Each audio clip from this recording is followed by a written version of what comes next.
स्वागत है आप सभी का मेरे यूट्यूब चैनल पे।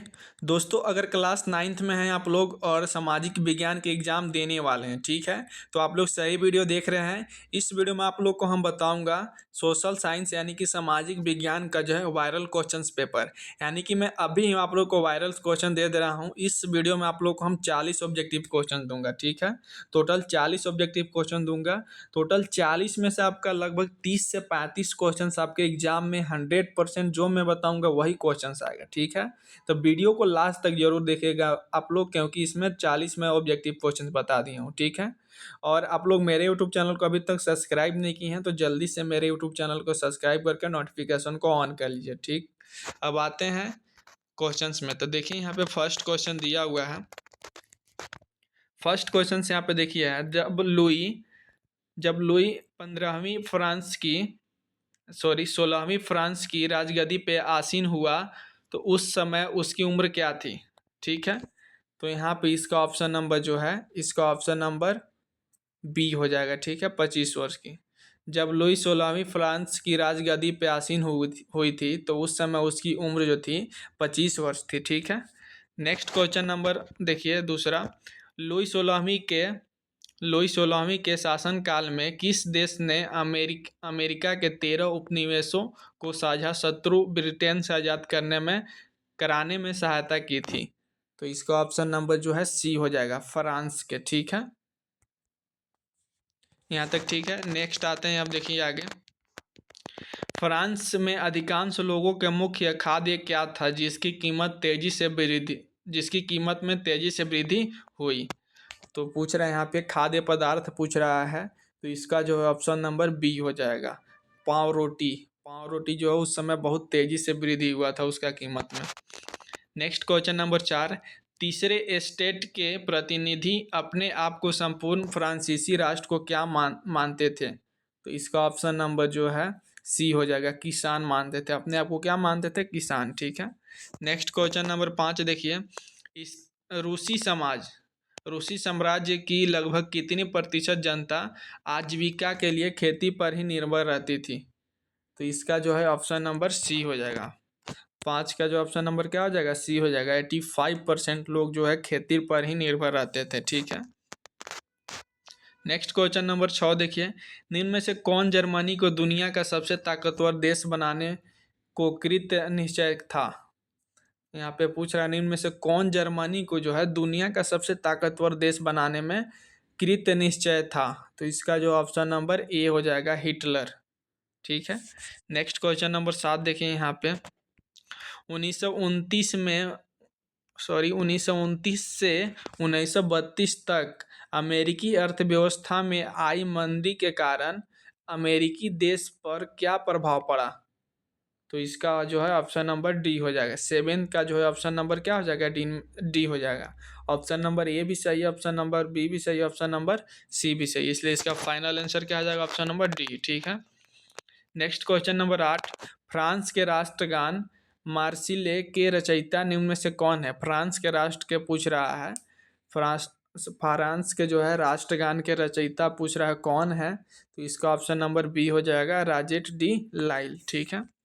नेक्स्ट क्वेश्चन नंबर 9 यहाँ पे देखिए। निम्न में से किसके विचारों को मानने वाले समाजवादियों ने 1898 में Russian social democratic works party का गठन किया था। तो इसका जो ऑप्शन नंबर ए हो जाएगा, कार्ल मार्क्स ने, ठीक है। नेक्स्ट क्वेश्चन नंबर 10 देखिए।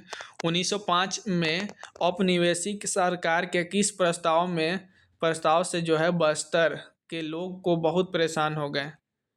तो इसका ऑप्शन नंबर जो है डी हो जाएगा। इसका ऑप्शन नंबर क्या हो जाएगा, डी, इनमें से सभी। ऑप्शन ए भी सही है, ऑप्शन बी भी सही है, ऑप्शन नंबर सी भी सही है, ठीक है। नेक्स्ट क्वेश्चन नंबर 11 देखिए। मध्य उच्च भूमि के नाम से जाना जाने वाला नर्मदा नदी के उत्तर में प्रायद्वीपीय पठार का भाग किस पठार की ज्यादातर भागों पर फैला हुआ है। तो इसका जो है ऑप्शन नंबर ए हो जाएगा, मालवा का पठार, ठीक है। नेक्स्ट क्वेश्चन नंबर 12 देखिए।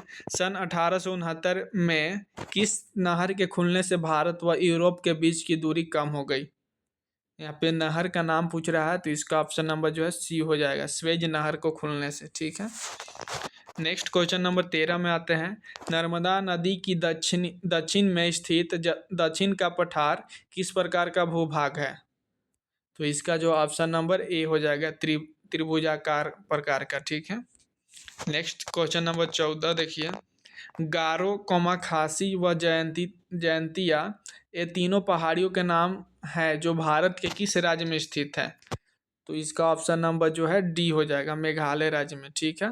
कौन सा राज्य में? मेघालय राज्य में। Next question number 15।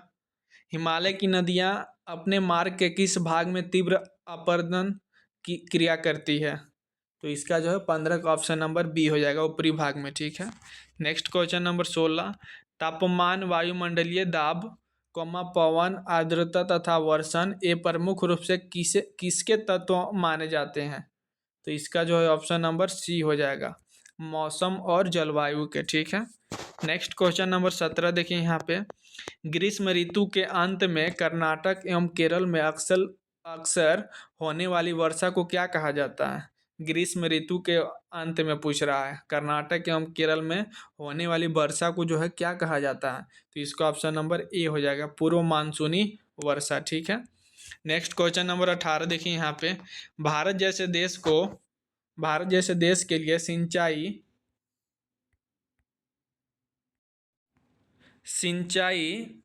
नौ संचालन एवं जल विद्युत निर्माण में निम्न में से किसका महत्व बहुत ज़्यादा है? तो इसका जो है ऑप्शन नंबर ए हो जाएगा, नदियों का जो है महत्व सबसे ज़्यादा है। ठीक है। क्वेश्चन नंबर 19 देखिए यहाँ पे। खासी पहाड़ी के दक्षिणी श्रृंखलाओं में स्थित निम्न में से कौन विश्व में सबसे ज़्यादा औसत वर्षा प्राप्त करता है? तो इसका जो ऑप्शन नंबर ए हो जाएगा, मासिन राम। ठीक है।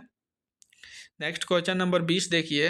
वर्ष 2045 तक चीन को पीछे छोड़ते हुए विश्व के सबसे ज़्यादा आबादी वाला देश कौन बन सकता है?